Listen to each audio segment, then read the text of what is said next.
아래 아웃라인을 분석하고 요청하신 기준에 맞는 완성 스크립트를 작성하겠습니다. 여러분, 잠깐 하던 일을 멈춰 주십시오. 지금 이 순간 손을 내려다 보십시오. 주름이 생긴 그 손, 거칠어진 그 손마디 하나하나를 천천히 바라보십시오.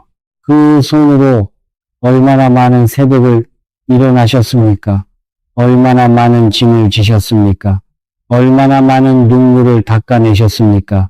그런데도 지금 이 자리에서 여전히 무언가를 기다리고 계십니다. 무언가가 달라지기를 바라고 계십니다. 그 마음 저는 압니다. 정말로 압니다. 저는 수십 년간 성철 스님의 가르침을 곁에서 받들며 살아온 사람입니다. 그 오랜 세월 동안 수많은 분들의 삶을 가까이에서 지켜보았습니다. 열심히 사셨는데도 왜 복이 오지 않는지, 성실하게 사셨는데도 왜 가난이 떠나지 않는지, 정성껏 제사를 모셨는데도 왜 집안이 나아지지 않는지 묻는 분들을 수도 없이 만났습니다. 그리고 저는 오랜 세월 끝에 그 답을 찾았습니다. 그 답이 오늘 이 자리에 있습니다. 성로를 100번 가도 제사를 10번 올려도 절에 시주를 아무리 많이 해도 근본이 막혀 있으면 아무것도 들어오지 않습니다. 돈이 들어와도 나가고 기회가 와도 사라지고 자식이 잘 되나 싶으면 또다시 무너집니다. 이것이 우연이 아닙니다. 이것은 막힌 것이 있기 때문입니다. 조상님과 여러분 사이에 오랫동안 끊어진 것이 있기 때문입니다. 성철 스님께서는 이런 말씀을 하셨습니다. 복은 밖에서 구하는 것이 아니라 안에서 깨우는 것이다. 저는 젊은 시절 이 말씀을 처음 들었을 때 그 깊이를 몰랐습니다. 그저 좋은 말씀이구나 하고 마음속에 담아두었을 뿐이었습니다.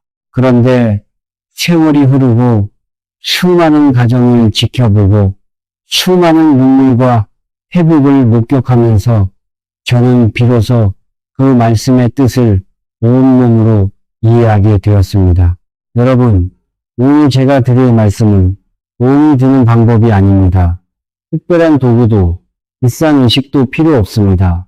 오직 새벽의 고요함 속에서 해번의 정성스러운 부름, 그것만으로 끊어진 조상복과 막힌 돈줄이 동시에 열립니다. 믿기 어려우신가요? 그렇다면 끝까지 들어주십시오. 제가 직접 목격한 일들을 여러분께 솔직하게 말씀드리겠습니다. 저는 우회전에 한 분을 만났습니다. 경상도 출신의 60 초반 남성분이셨습니다. 평생 새벽 4시에 일어나 밭을 갈고 주말도 없이 일하며 세 자녀를 키워낸 분이었습니다.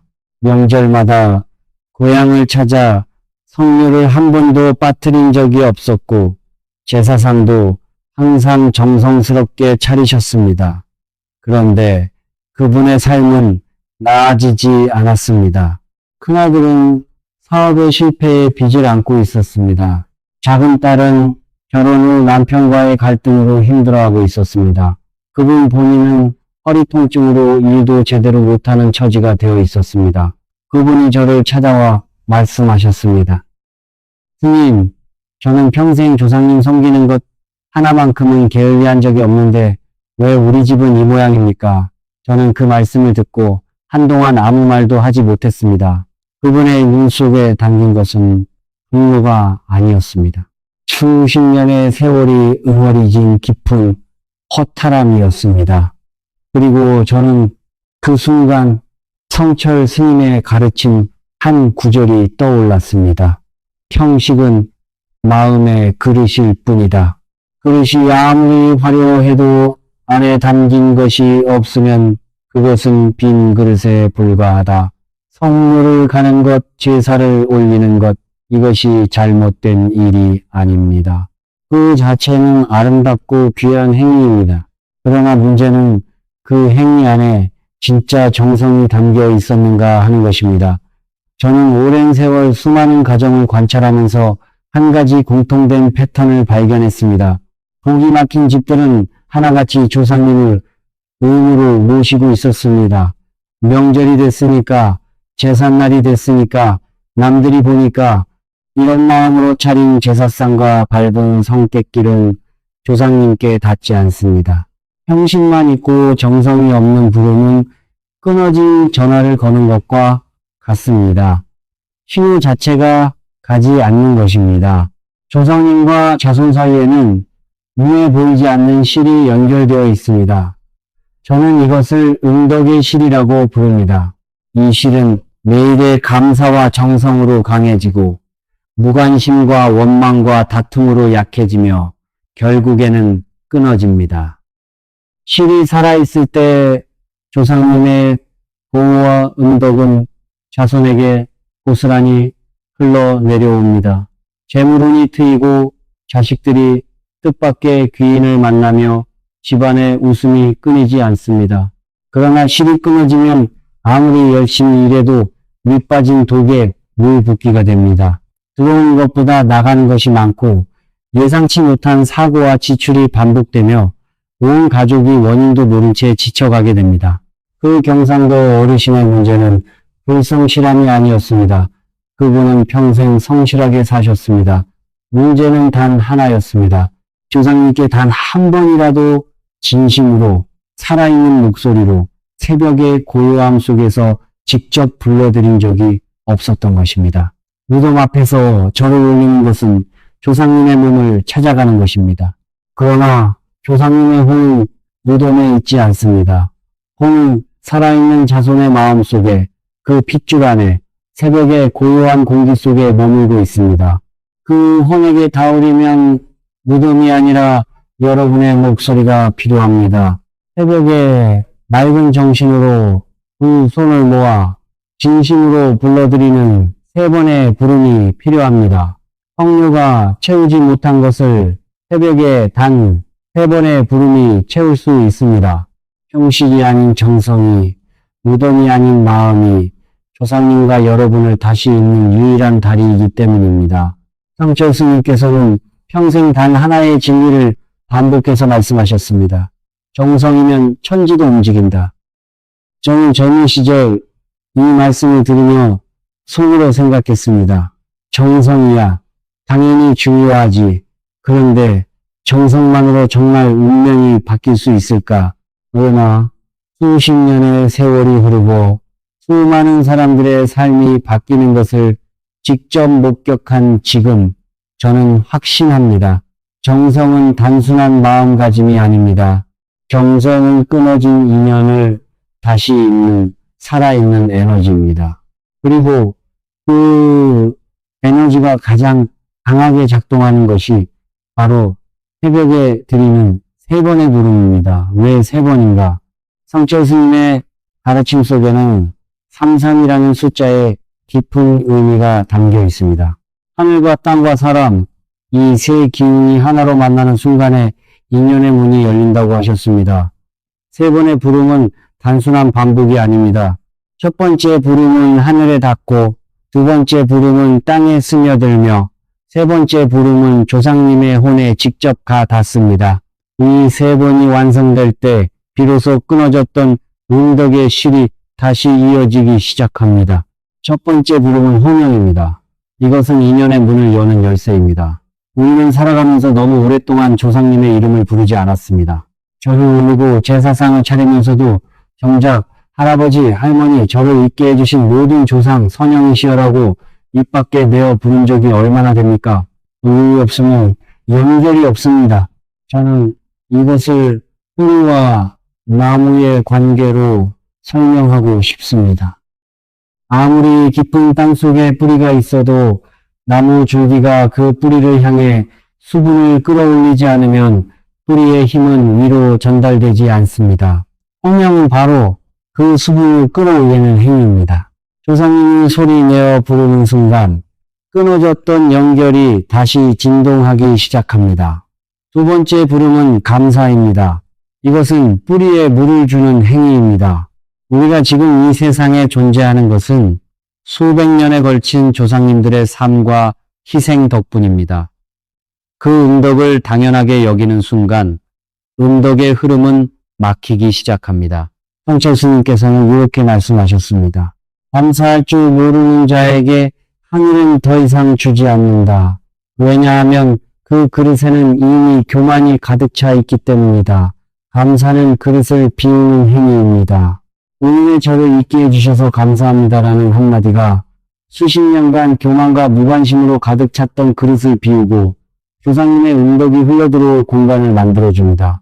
감사가 깊을수록 그릇은 커지고 그릇이 클수록 더 많은 복이 담깁니다. 세 번째 부름은 발언입니다. 이것은 조상님께 방향을 알려드리는 행위입니다. 조상님의 은덕은 방향 없이 흩어지지 않습니다. 자손이 간절하게 청하는 곳으로 흘러갑니다.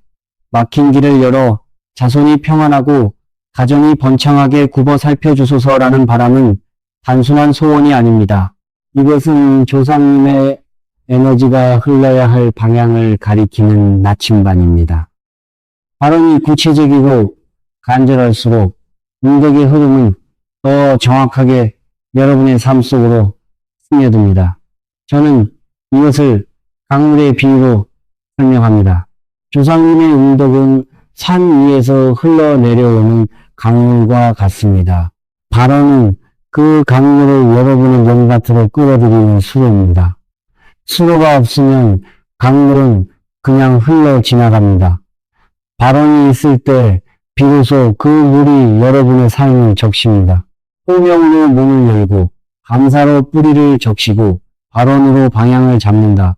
이 세 번의 부름이 하나의 완전한 흐름을 이룰 때 30일 후 여러분의 삶에는 반드시 변화가 찾아옵니다. 복은 먼 곳에 있지 않습니다. 복은 매일 새벽 여러분의 입술 위에서 기다리고 있습니다. 이제 말씀드릴 것은 이론이 아닙니다. 내일 새벽부터 당장 실천하실 수 있는 구체적이고 명확한 방법입니다. 돈이 들지 않습니다. 특별한 준비도 필요 없습니다. 필요한 것은 오직 하나. 여러분의 진심 어린 목소리와 30일간의 한결같은 정성뿐입니다. 성철 스님께서는 항상 말씀하셨습니다. 수행은 거창한 것이 아니다. 매일 같은 시간에 같은 마음으로 같은 행동을 반복하는 것, 그것이 가장 강력한 수행이다. 먼저 시간입니다. 반드시 동틀 무렵 새벽 4시에서 5시 사이에 일어나셔야 합니다. 왜 이 시간이어야 하는가? 성철 스님의 가르침에 따르면 새벽 4시에서 5시 사이는 하늘과 땅의 기운이 교차하는 시간입니다.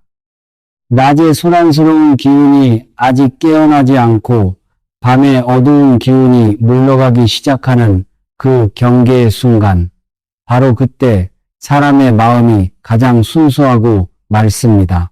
이 시간대에 울리는 정성은 다른 어떤 시간보다 10배, 100배 강하게 조상님께 닿습니다. 저는 수십 년간 이 시간을 한 번도 걸은 적이 없습니다. 처음에는 힘들었습니다. 몸이 말을 듣지 않는 날도 있었습니다. 그러나 한 달이 지나자 몸이 스스로 그 시간에 눈을 뜨기 시작했습니다. 정성이 몸에 배면 수행의 도구가 됩니다. 일어나시면 가장 먼저 손과 입을 깨끗이 하십시오. 세면대에서 찬물로 손을 씻고 입을 헹구십시오. 이것은 단순한 위생이 아닙니다. 잠자는 동안 몸에 쌓인 탁한 기운을 씻어내고 맑은 상태로 조상님 앞에 서는 준비 의식입니다. 홍철 스님께서는 깨끗한 몸에서 깨끗한 마음이 나오고 깨끗한 마음에서 진실한 정성이 나온다고 하셨습니다. 손과 입을 씻는 그 짧은 순간에도 마음속으로 지금 조상님께 나아갑니다라는 생각을 품으십시오. 그 의식적인 준비 하나가 이후의 부름을 전혀 다른 차원으로 끌어올립니다. 준비가 되셨으면 고향이 있는 방향을 바라보십시오.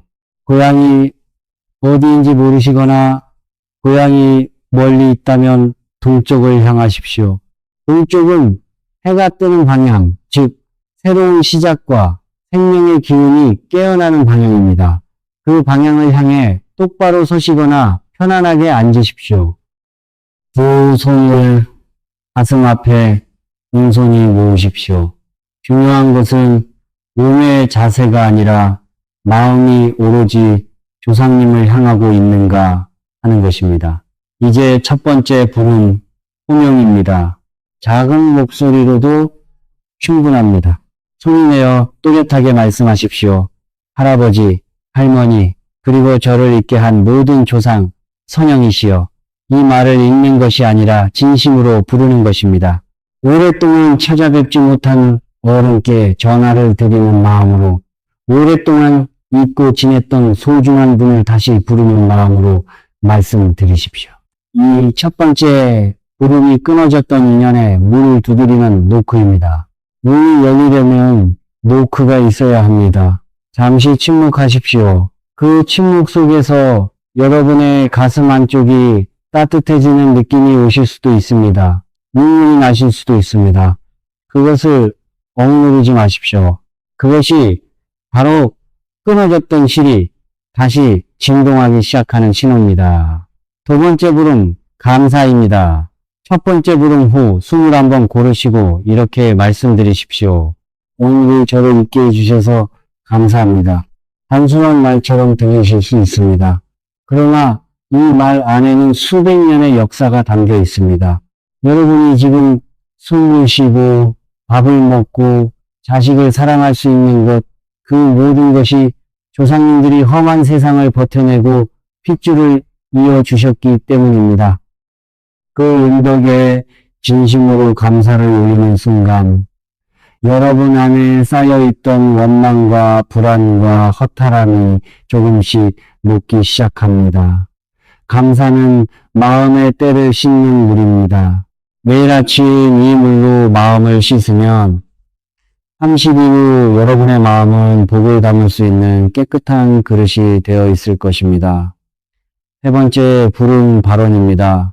감사를 올린 후 두 손을 더욱 공손히 모으시고 간절한 마음으로 이렇게 청하십시오. 막힌 길을 열어 자손이 평안하고 가정이 번창하게 굽어 살펴주소서. 이 발언을 드릴 때는 눈앞에 여러분의 가족 얼굴을 하나하나 떠올리십시오.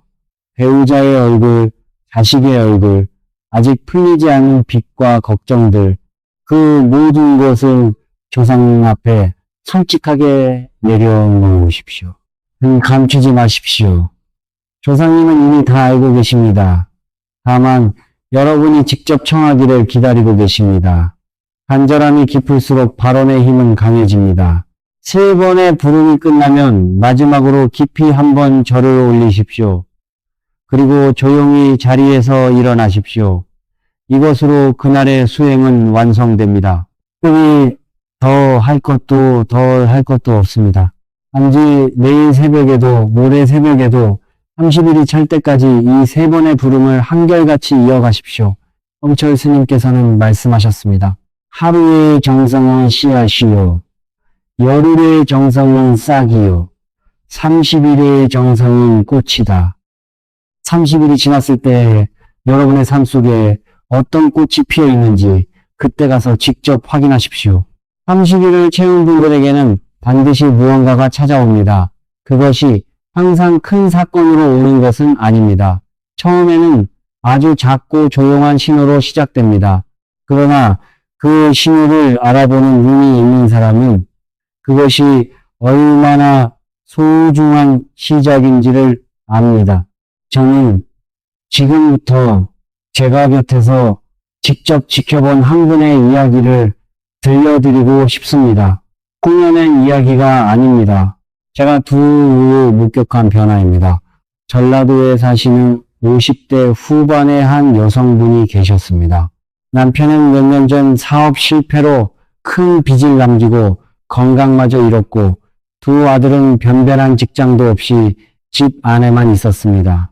그분은 매일 새벽 교회를 다니셨지만 마음속 깊은 곳에는 조상님께 대한 죄책감이 항상 자리하고 있었습니다. 시어머니가 돌아가신 후 제대로 제사 한번 올리지 못했고 시댁선사는 몇 년째 아무도 찾지 않은 채 방치되어 있었습니다. 그분이 저를 찾아왔을 때 얼굴에는 오랜 세월의 허탈함과 체념이 가득했습니다. 이제는 뭘 해도 안 될 것 같습니다. 그 말씀을 하시면서 눈물을 흘리셨습니다. 저는 그분께 거창한 것을 권하지 않았습니다. 비싼 음식도 절의 큰 시주도 권하지 않았습니다. 오직 이 세 번의 새벽 부름을 30일간 이어가실 것을 부탁드렸습니다. 총 열흘 아무것도 달라지지 않았다고 하셨습니다. 19일째 되던 날 새벽 그분은 꿈을 꾸셨습니다. 오래전 돌아가신 시어머니가 환하게 웃으며 손을 내밀어 주시는 꿈이었습니다. 아무 말씀도 없으셨지만 그 표정이 너무나 따뜻해서 잠에서 깨어난 후에도 한동안 가슴이 뭉클했다고 하셨습니다. 저는 그 이야기를 들으며 속으로 생각했습니다. 응덕의실이 다시 이어지기 시작했구나. 20날째 되던 날 첫째 아들에게 갑작스럽게 면접 연락이 왔습니다. 몇 달째 아무것도 되지 않던 취업시장에서 뜻밖의 기회가 열린 것입니다. 그리고 30일이 찼을 때 남편의 오래된 지인에게서 연락이 왔습니다. 작은 일거리였지만 오랫동안 막혀있던 수입의 물꼬가 트이기 시작한 것입니다. 그분은 저에게 전화를 하시며 이렇게 말씀하셨습니다. 스님, 하늘이 움직이는 것이 느껴집니다.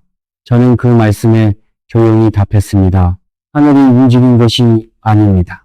어머님의 정성이 끊어진 실을 다시 이었고 그 실을 따라 오랫동안 기다리고 계시던 조상님의 응덕이 흘러온 것입니다.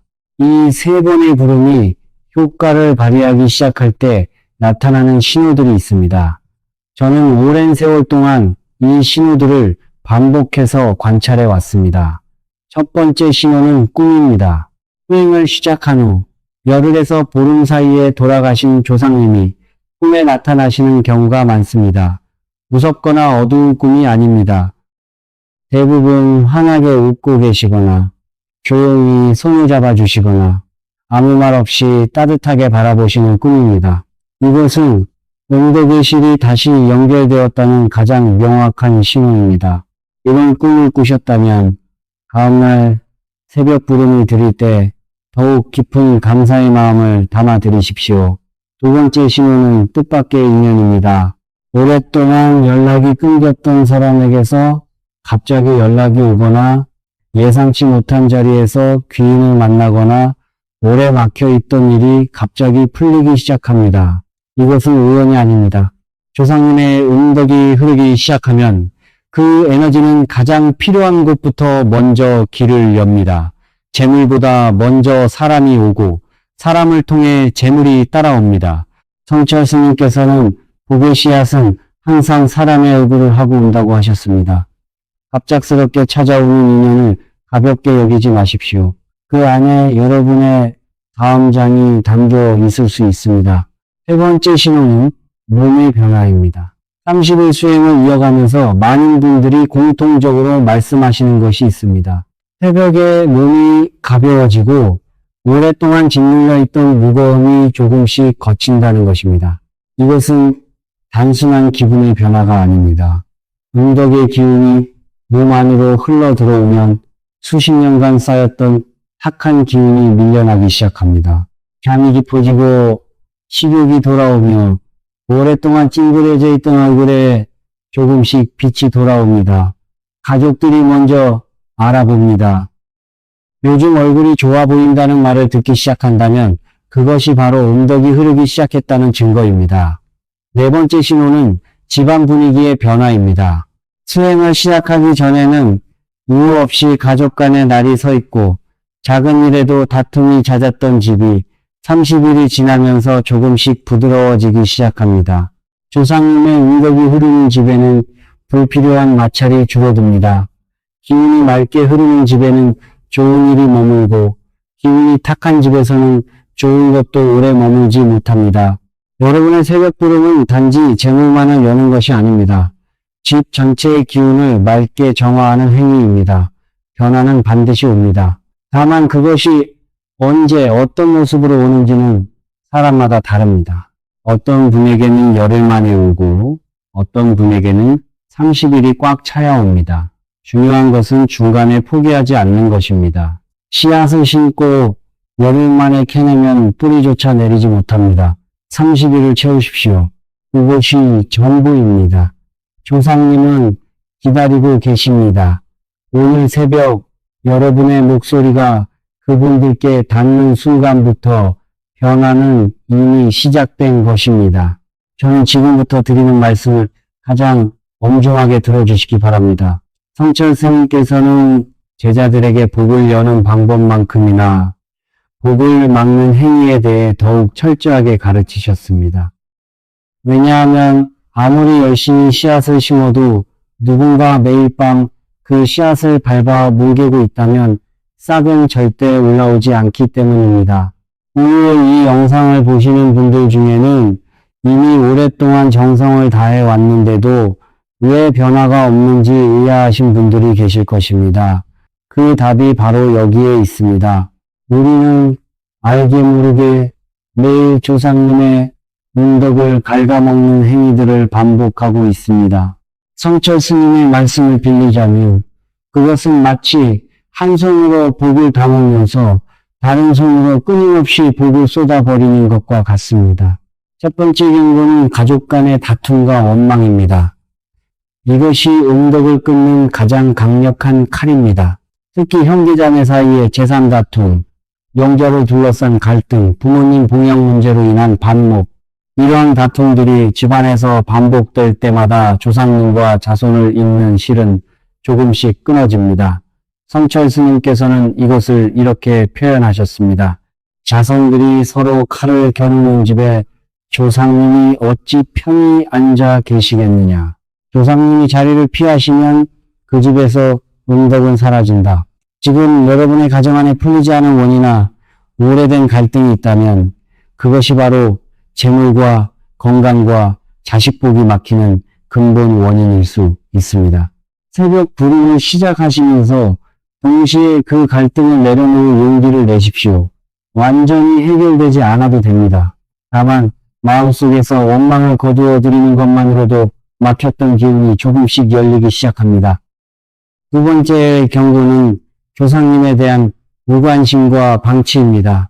바쁜 세상을 살다 보면 제사를 건너뛰고 기일을 잊어버리고 선산을 몇 년째 찾지 않는 일이 생깁니다.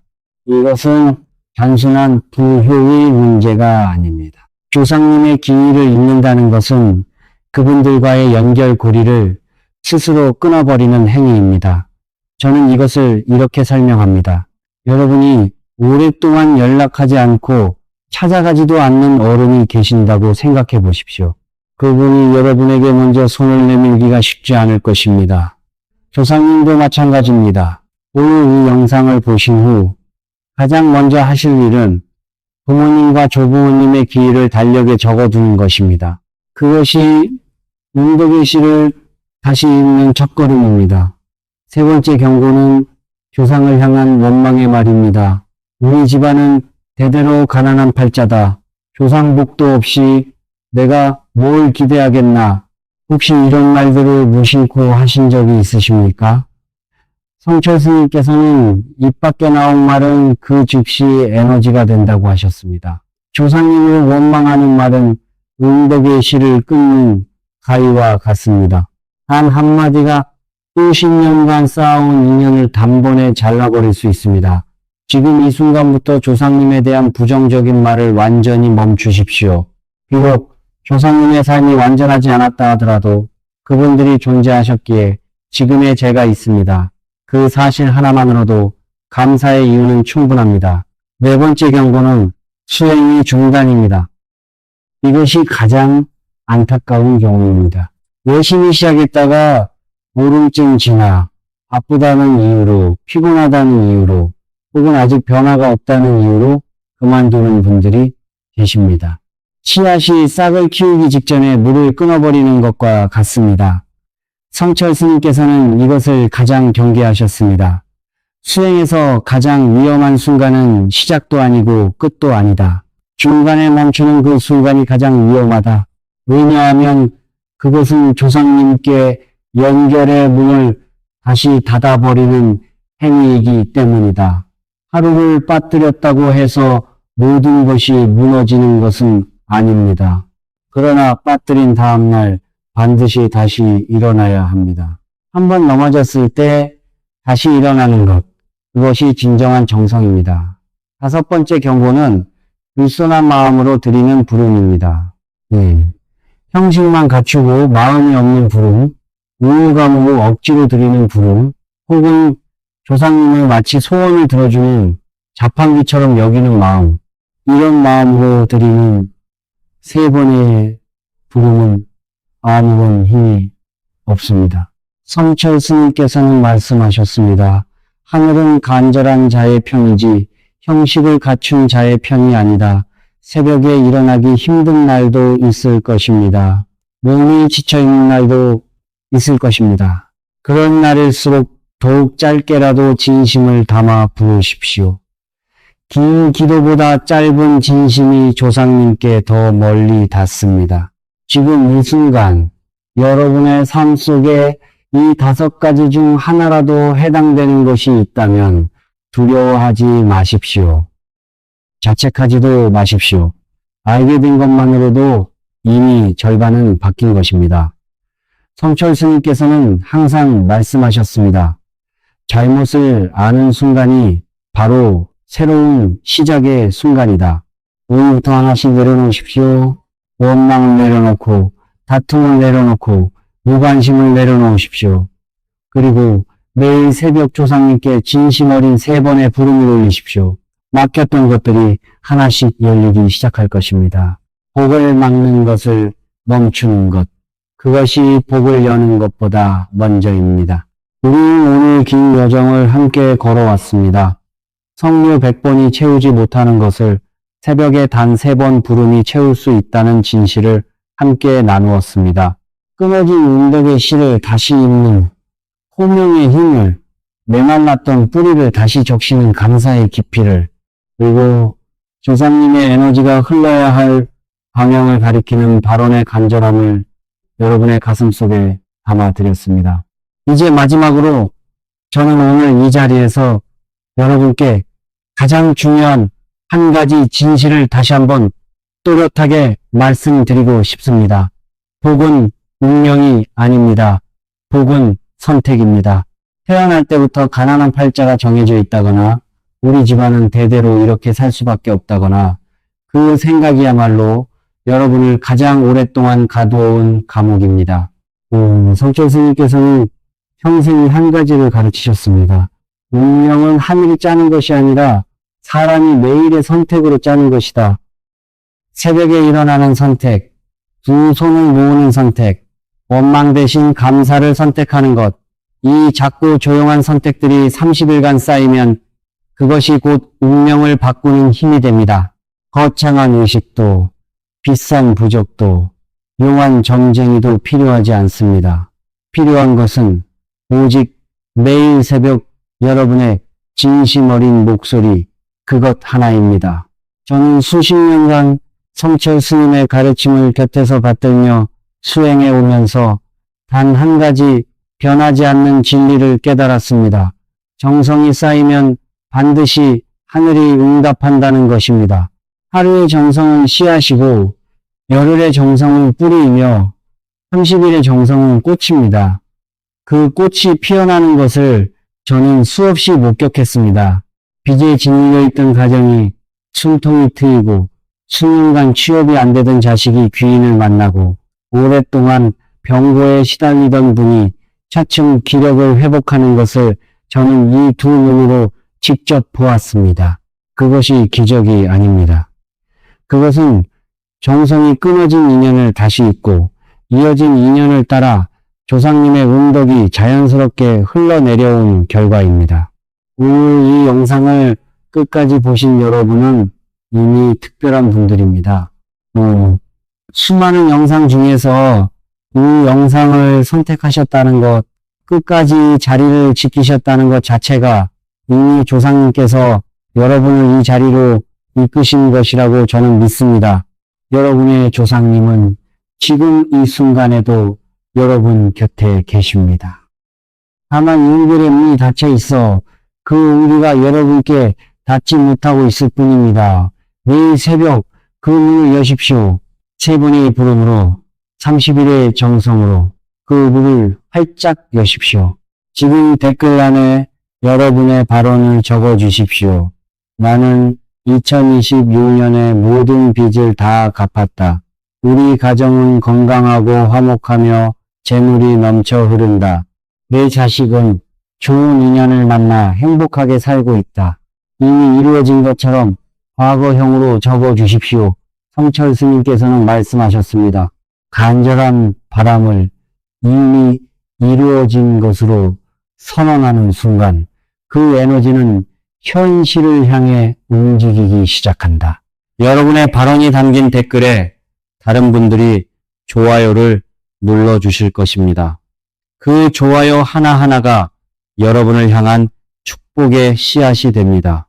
그리고 여러분도 다른 분들의 발언 댓글에 좋아요를 눌러주십시오.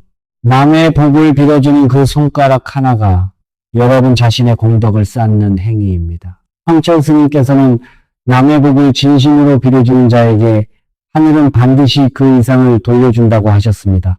이 영상이 도움이 되셨다면 지금 바로 구독 버튼을 눌러주십시오. 그것은 단순한 클릭이 아닙니다. 성철 스님의 가르침이 더 많은 분들께 닿을 수 있도록 문을 열어주는 행위입니다. 지금 이 순간 재정적 어려움으로 힘들어하고 계신 가족이나 지인이 계신다면 이 영상을 공유해 주십시오. 여러분의 공유 한 번이 누군가의 삶을 바꾸는 계기가 될 수 있습니다. 복은 혼자 쌓는 것이 아닙니다. 나눌수록 더 커집니다. 이제 마지막으로 저는 오늘 이 자리에서 이 영상을 보고 계신 모든 분들을 위해 성철 스님께서 전수해 주신 축원의 말씀을 올리겠습니다. 두 손을 모아 주십시오. 눈을 감으셔도 좋습니다.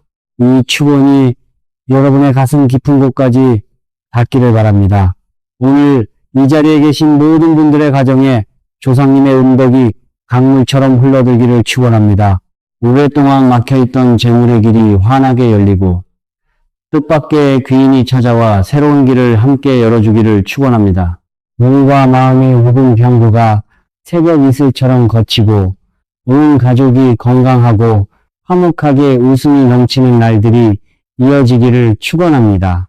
오랫동안 방황하던 자녀들이 제자리를 찾고 가정 안에 평화와 기쁨이 깃들기를 축원합니다. 수십 년간 짊어진 빚과 근심의 무게가 서른날의 정성으로 가볍게 거치고 여러분의 삶에 전에 없던 풍요로움이 찾아오기를 두 손 모아 축원합니다. 성불하십시오. 복은 먼 곳에 있지 않습니다. 복은 지금 이 순간 여러분의 진심 어린 새벽 속에 있습니다.